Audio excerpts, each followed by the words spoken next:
what we have studied and our findings do indicate that this body could not be of Thabo Bester.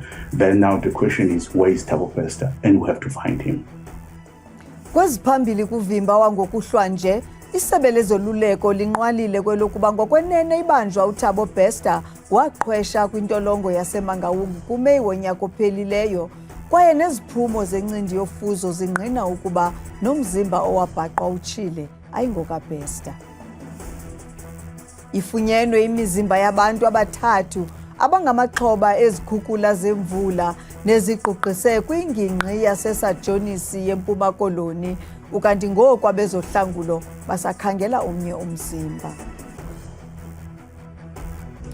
Isebe lezoluleko lidize ukuba umzimba owafunyanwa kwintolongo yaseMangaung kunyaka ophelileyo ayingokaThabo Bester emva kophando lunzulu lokufumanisa intsusa mabandla yokusweleka kwendoda ekwakukholeleka ukuba nguThabo Bester nokuthatyathwa kwencindi yofuzo. Isebe lifumanise ukuba umzimba owatsha kule ntolongo ayingokaBester kwaye uBester waqhwesha eziseleni ngoMeyi wonyaka ophelileyo.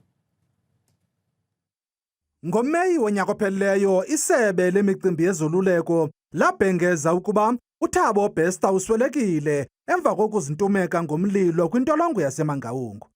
Emva kophando oluthathe ixesha elide, isebe lifumanise ukuba umzimba owafunyanwa kule ntolongo yaseMangaung kunyaka ophelileyo ayingokaThabo Bester. We've studied the postmortem report that was given to us, which clearly defined the person that examined there. It's an adult male, but the type of injuries that the person had and also the early stages of decomposition, it's impossible that it may have been an inmate who had just died instantly. Isebe lithi uThabo Bester waqhwesha eziseleni ngoMeyi wonyaka ophelileyo kwaye lithi liza kumbhuqa de limfumane.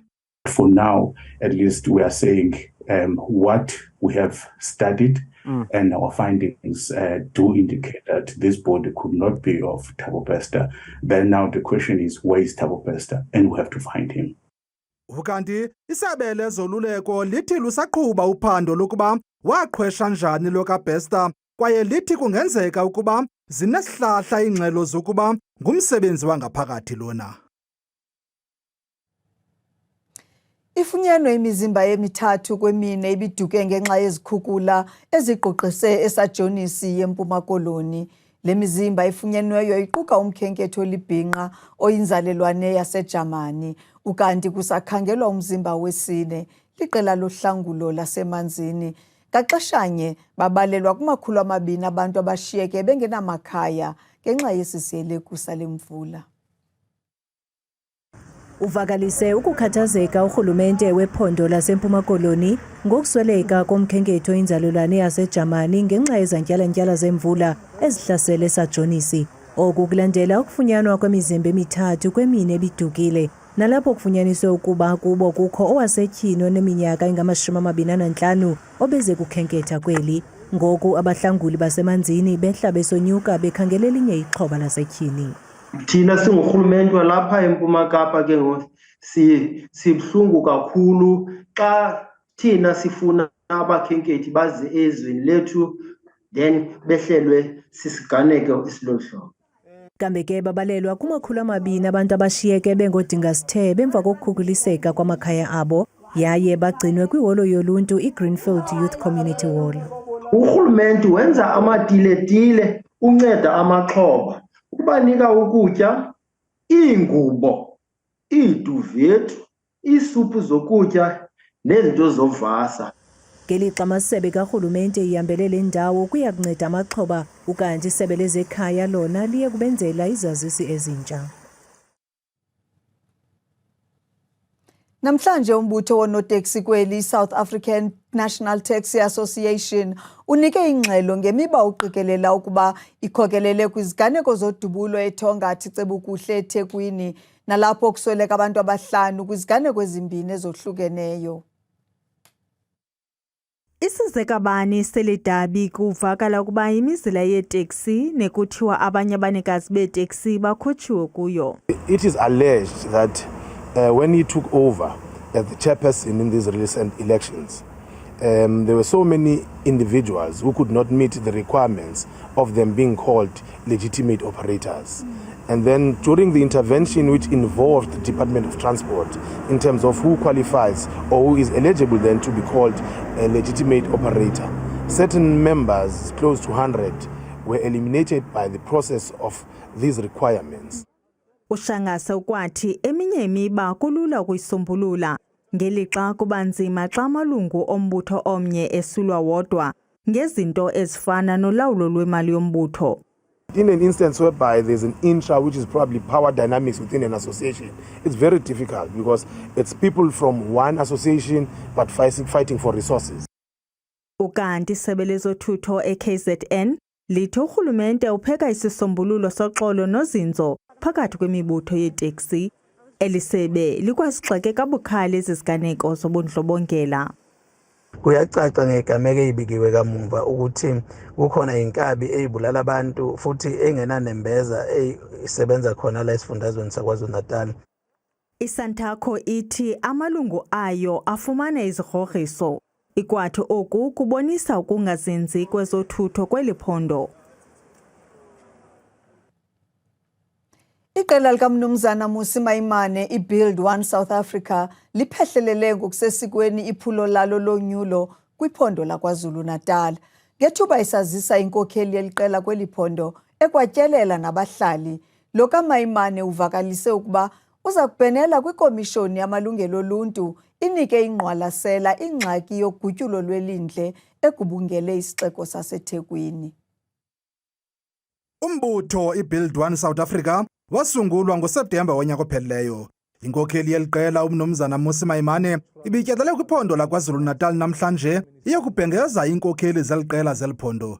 Lo kaMaimane uthi osopolitiki bachasele eluntwini kwaye iqela lakhe likhuthaza uluntu ukuba luthabathe inxaxheba ekwakhiweni kweli lizwe ngokutsha. The political class has become a bunch of citizens who then come in to a city, forget what goes on, and ultimately are not engaged with issues of the community. Eli qela lithi liphelile ixesha lezithembiso ezingafezekiswayo kwaye ngoku lixesha lokuza nezisombululo kwiingxaki ezingangendaba kandoda abajongene nazo abembili. I want us to galvanize together to come with solutions, but these solutions must be community-based because the only way you can create jobs is to formulate solutions or job opportunities within communities. Umnumzana Mmusi Maimane ukwavakalise ukuba uza kubhenela kwikomishoni yamalungelo oluntu ukuba ijonge imeko yogutyulo kumasipala waseThekwini. Iliqela imiba esekelezwe kumalungelo oluntu ethe yashukuxwa kumnyhadala okunyaka wesihlanu uqhuba iConstitutional Hill Human Rights Festival. Lo mnyhadala udibanisa imibutho engekho phantsi karhulumente eyasekuhlaleni kwaneentatheli kushukuxwa imiba ephathelene namalungelo oluntu. Lo mnyhadala uhleli phantsi komxholo othi Seize the Power, Seize Your Power. Kuxelwe kunyulo lonyaka ozayo.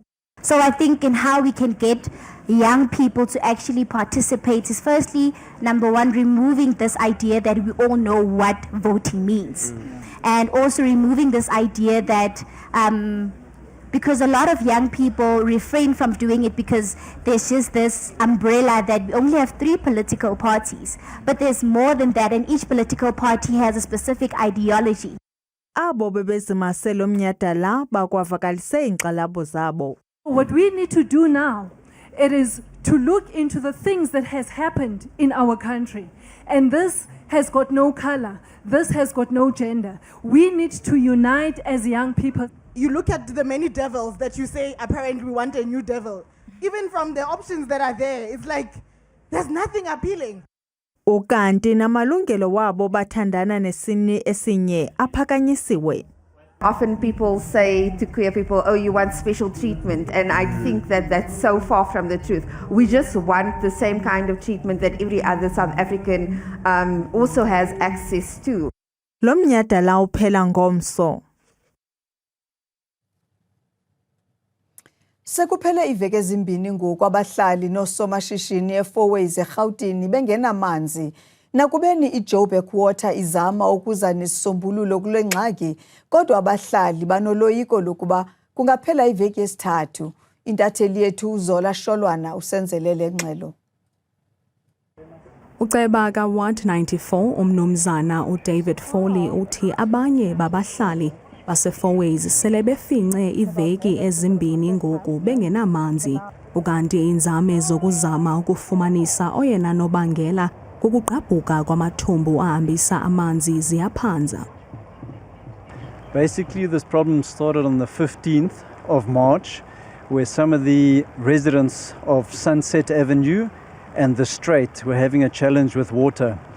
2 days later, with Joburg Water trying to find the source, they could still not find the source.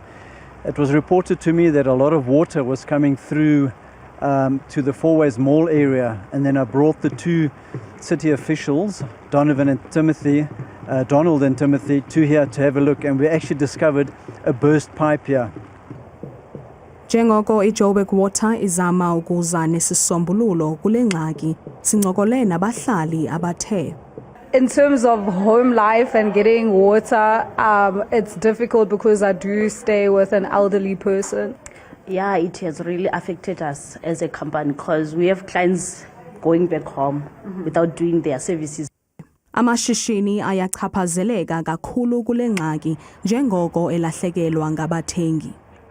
Kwiindaba zethu kuChannel 163 oziphathelwa iNewsroom Africa, ndinguZola Sholwana eRhawutini. I-Arhente yezothutho kweli iqhuba iphulo lokhuseleko lwezithuthuthu eMbombela, eMpumalanga. Eli phulo libandakanya ukuxhotyiswa kwabaqhubi bezithuthuthu ngezakhono kwilinge lokunciphisa ingozi zendlela. Umbutho ongenzi inzuzo i-Low Felt Motorcycle Safety Initiative udize ukuba ngabaqhubi bezithuthuthu abane abaswelekayo ngenyanga e-Low Felt eMpumalanga. Kwilinge lokunqanda nokunciphisa iingozi zabaqhubi bezithuthuthu ezindleleni zaseMpumalanga, i-Arhente yezothutho ithabathe amanyathelo akhawulezileyo. Le arhente iququzelele iphulo lokuxhobisa abaqhubi bezithuthuthu ngezakhono zokubakhusela kwanokuphakamisa ukhuseleko ezindleleni. Inkinga lesibukana nathi emgwaqweni ukuthi i-bike is very fast, so it's difficult for udriver emotweni ukuthi abone ukuthi na i-bike iyeda bese sichinje ama-lanes kani seyisebhudane i-bike. Abantu abaningi bahlulwa makhona bayawa ngetitututu, so sifuna ukuthi sinciphise lapho bafunze ukungena ekhoneni kahle, ba-understande ukusebenzisa ama-brake wabo, babe safe, baphephe, bafike emakhaya. Ukanti imibutho engenzi inzuzo nayo idlale indima kweli dabi lokulwa neengozi ezindleleni ngakumbi ezibandakanya abaqhubi bezithuthuthu.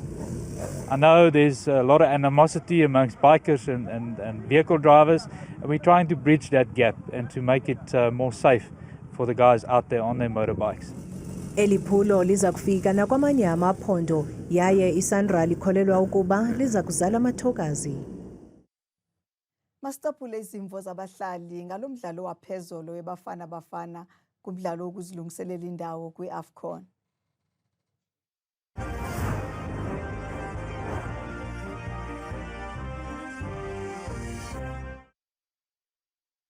Aloyiko bros akho nto ayenzayo makasuka godu kunikwa nje imali bakufuna umqeqesho lapha eMzantsi Afrika olazi iqela lalapha siyekuphathwa nabantu ngaphandle bakhona oPeter bakwazi ukuqeqesha amaqela wethu. Idandathekile indlela elithe iqela leBafana Bafana ladlala ngayo izolo.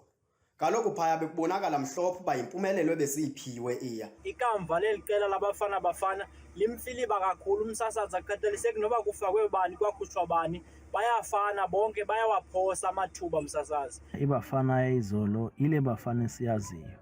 Thina bothina nje sisayihlupha nokuyibuka.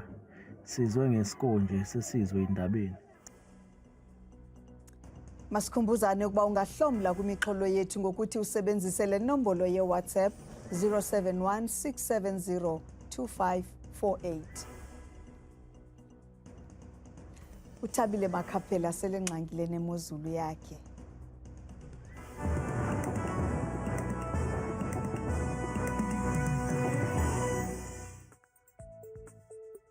Nkosikazi kakhulu mamfene apha edeskeni yendaba ndibulise kwembuka apha ekhaya koyamkidesika yemozulu ndiyakwamkela igama lam ndikuthabile umamvelase wakwamakhaphela bethuna nansemozulu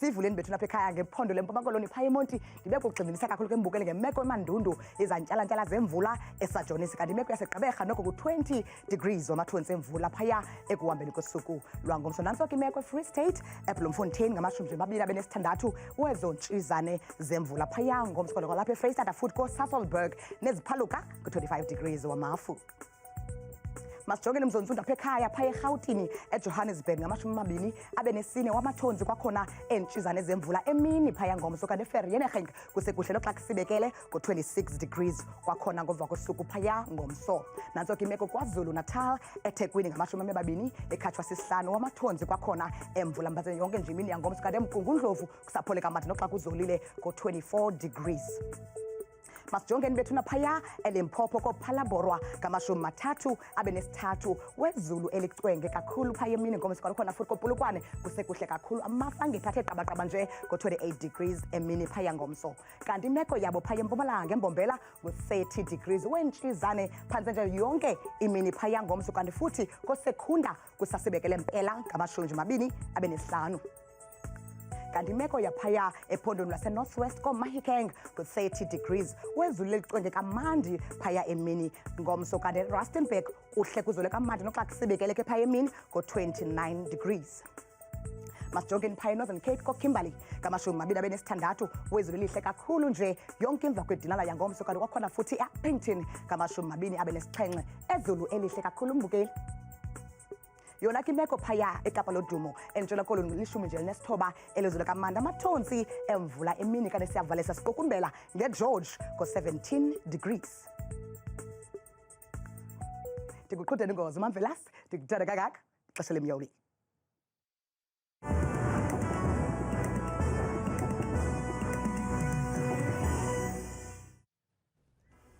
ndinithanda nonke makhaya